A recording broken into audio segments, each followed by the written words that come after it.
नमस्ते बच्चों।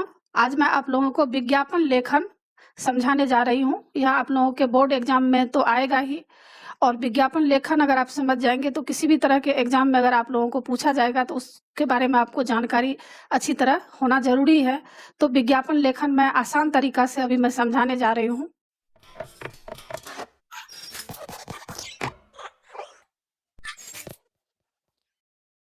विज्ञापन शब्द अंग्रेजी के एडवर्टाइजमेंट का हिंदी अनुवाद है। मतलब हिंदी विज्ञापन शब्द जो है अंग्रेजी के एडवर्टाइजमेंट का हिंदी में अनुवाद करने पर उसको हम विज्ञापन लेखन कहते हैं, जिसका अर्थ सार्वजनिक सूचना, सार्वजनिक घोषणा या ध्यानाकर्षण कराना है। मतलब किसी का ध्यान आकृष्ट कराने के लिए हम लोग इसका प्रयोग करते हैं। उपयुक्त शब्दों में कहे तो विज्ञापन सूचना या अपील का ललित प्रस्तुतिकरण है। विज्ञापन शब्द दो शब्दों के योग से बना है, वी प्लस ज्ञापन। वी क्या है? उपसर्ग है, और इसका अर्थ होता है, वी का अर्थ होता है विशेष, और ज्ञापन शब्द का अर्थ है सूचना या ज्ञान। तो इसका मिश्रित अर्थ क्या हो गया? मिश्रित अर्थ सामान्य रूप में किसी वस्तु या तथ्य की विशेष जानकारी स्वीकार किया गया है। यद्यपि इसका पश्चात भाषिक पर्याय लैटिन भाषी एडवर्टर से ग्रहण किया गया है। एडवर्टाइजिंग है, जिसका अर्थ उस भाषा में टू टर्न टू यानी किसी को मुड़ना है। दूसरे शब्दों में कहें तो किसी के प्रति या किसी की ओर आकर्षित होना या किसी को आकर्षित करना ही इसका अर्थ होता है एडवर्टाइजमेंट का। वास्तव में विज्ञापन किसी समुदाय विशेष के लोगों को संबोधित करने का ऐसा माध्यम है जो उन्हें वस्तुओं के क्रय मतलब खरीद और बिक्री के लिए इसका प्रयोग किया जाता है। तो इसीलिए यहाँ कहा गया है कि जो उन्हें वस्तुओं के क्रय करने या किसी वस्तु या सेवा की उपलब्धता या खास विधि के लिए प्रेरित करता है। विज्ञापन प्रचार का ऐसा साधन है जो बिना किसी राजनीतिक, धार्मिक या सांप्रदायिक दबावों के जनता या उपभोक्ता में अपने लिए आवश्यकता या रुझान उत्पन्न करता है तथा अपनी उत्तमता और उपयोगिता, उत्तमता मतलब अपनी क्वालिटी को दिखाने के लिए इसका प्रयोग किया जाता है। दुराकार उपभोक्ता की क्रय सामर्थ्य का विकास करता है। अब विज्ञापन का उद्देश्य क्या है? तो आप उद्देश्य को अच्छी तरह से समझ लीजिए। विज्ञापन के निम्नलिखित उद्देश्य है। पहला क्या है? उत्पादक को लाभ पहुंचाना। अगर आप किसी को सामान बेच रहे हैं तो उसको इससे कितना लाभ पहुंचता है। दूसरा, उपभोक्ता के मन में वस्तु को खरीदने जाने की प्रति रुझान पैदा करना। जिसको आप कोई वस्तु देते हैं तो उसके प्रति रुझान पैदा करना। और तीसरा क्या है? तीसरा है विक्रेता की मदद करना। और चौथा है प्रतिस्पर्धा बनाए रखते हुए व्यापारियों को अपनी ओर आकृष्ट कराना। मतलब जो व्यापारी आपसे सामान खरीद रहे हैं उसको आकृष्ट कराना। और पांचवा क्या है? उत्पादक एवं उपभोक्ता के बीच अच्छे संबंध बनाना। और छठा क्या है? उपभोक्ता की क्रय क्षमता का विकास करना। अब विज्ञापन की आवश्यकता क्या है, इसकी भी जानकारी हम प्राप्त कर लेते हैं। विज्ञापन की आवश्यकता निम्न प्रकार से प्रस्तुत की जा सकती है।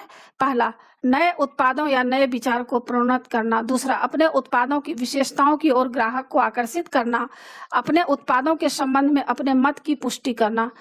अपने मत की पुष्टि के लिए उचित वातावरण तैयार करना और अपने विरोधियों के तर्कों को गलत बताना। छठा है जनमत जागृत करना। सातवां है उत्पाद की बाजार में पूर्व निर्मित छवि को संभाल कर रखना।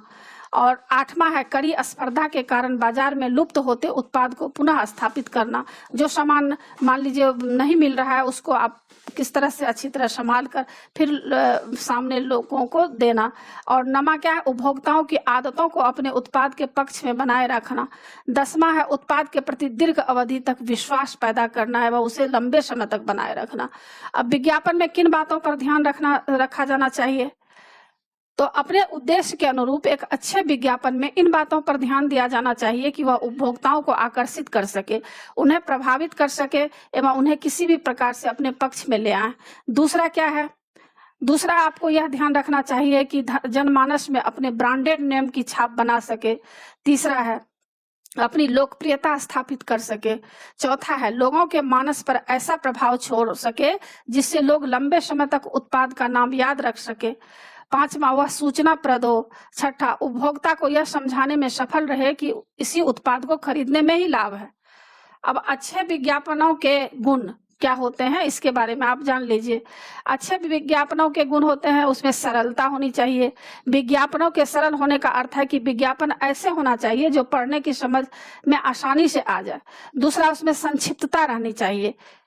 विज्ञापनों में दिया जाने वाला संदेश संक्षेप में देना चाहिए। और तीसरा है विश्वसनीयता, मतलब विज्ञापन ऐसे होने चाहिए जो लोगों के मन में उत्पाद के प्रति विश्वास जगाएं। चौथा है रोचकता, विज्ञापनों में रोचकता होना बहुत जरूरी है। विज्ञापन रोचक होगा तभी लोग उत्पाद को खरीदने के लिए प्रेरित होंगे। और पांचवा है संदेश के अनुरूप भाषा, विज्ञापन की भाषा सरल और विज्ञापन के कथ्य या संदेश के अनुरूप होनी चाहिए। अब देख लीजिए कि विज्ञापन के प्रकार क्या क्या होते हैं। तो विज्ञापन कई प्रकार के हो सकते हैं, कुछ निम्नलिखित है। पहला अनुनय विज्ञापन, इसको क्या बोलते हैं? इसको बोलते हैं पर्सुएसिव एडवर्टाइजमेंट। ये विज्ञापन उपभोक्ताओं के मन में आकर्षण पैदा कर अपनी पैठ बनाने के लिए होते हैं। और दूसरा है सूचनापद विज्ञापन, इंफॉर्मेटिव एडवर्टाइजमेंट। अब आप देख सकते हैं सूचना पद क्या होता है। यह विज्ञापन शिक्षाप्रद, सूचनाप्रद, उपभोक्ता समाज के जीवन स्तर को ऊंचा उठाने अथवा बौद्धिक आध्यात्मिक उन्नति से संबंधित होते हैं। तो आप नीचे देख सकते हैं इसमें किस तरह से दिया गया है। और तीसरा है संस्थानिक विज्ञापन, इसको इंस्टीट्यूशनल एडवर्टाइजमेंट कहते हैं। ये विज्ञापन व्यावसायिक अथवा अन्य संस्थाओं द्वारा अपनी गति, प्रगति अथवा साख बढ़ाने के उद्देश्य से प्रकाशित किए जाते हैं। जैसे आप यहाँ फोटो देख सकते हैं किस तरह से है। अब औद्योगिक विज्ञापन क्या है? इंडस्ट्रियल एडवर्टाइजमेंट किसको कहते हैं? तो इसमें फोटो आप देख सकते हैं, इस तरह से लुभावना दृश्य दिया जा सकता है, जो कच्चे माल, उपकरण आदि के क्रय में वृद्धि के उद्देश्य से किए जाते हैं। अब देखिए वित्तीय विज्ञापन क्या है? Financial advertisement. इसमें आप फोटो देख सकते हैं कि किस तरह से देना चाहिए, जिसका संबंध मुख्य रूप से आर्थिक गतिविधियों से होता है, जैसे शेयर खरीदने आदि के विज्ञापन। अब है छठा, देखिए वर्गीकृत विज्ञापन, क्लासिफाइड एडवर्टाइजमेंट। ये विज्ञापन संक्षिप्त, सज्जा रहित अथवा अल्प व्याकारी होते हैं। शोक, संवेदना, विवाह, बधाई, खोया पाया, अगर कोई खो गया है, कोई मिल गया है, तो इसके लिए यह सब क्लासिफाइड एडवर्टाइजमेंट होता है। क्रय विक्रय, आवश्यकता, नौकरी, वर वधु आदि से संबंधित विज्ञापन इसी श्रेणी में आते हैं। तो इस तरह से इसको लोग लिखते हैं। अब आगे आप देख सकते हैं कि इसके अतिरिक्त स्मारिका आदि के विज्ञापन, जनमत तैयार करने वाले शिक्षाप्रद विज्ञापन, सरकार की उपलब्धियों जैसे प्रचारात्मक विज्ञापन भी होते हैं। यह इस तरह से आप देख सकते हैं। अब आप देखिए, समाचार पत्रों में जिस प्रकार विज्ञापन छपते हैं उन्हें 4 भागों में बांटा गया है। पहला है वर्गीकृत विज्ञापन, दूसरा है सजावटी या डिस्प्ले विज्ञापन, तीसरा है वर्गीकृत डिस्प्ले विज्ञापन और चौथा है समाचार विज्ञापन। तो इसी के साथ पार्ट 1 समाप्त होता है और पार्ट 2 मैं बनाऊंगी। पार्ट 2 देखने के लिए आप ऊपर दिए गए आई बटन पर क्लिक करके देख सकते हैं, या नीचे दिए गए डिस्क्रिप्शन बॉक्स में भी देख सकते हैं, या प्लेलिस्ट में देख सकते हैं, क्योंकि यह काफी लंबा हो जाएगा, इसलिए मैं इसको 2 पार्ट में बना रही हूँ।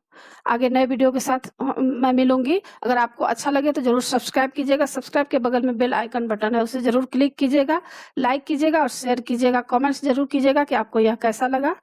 आगे नए पार्ट के साथ मैं फिर मिलूंगी। धन्यवाद।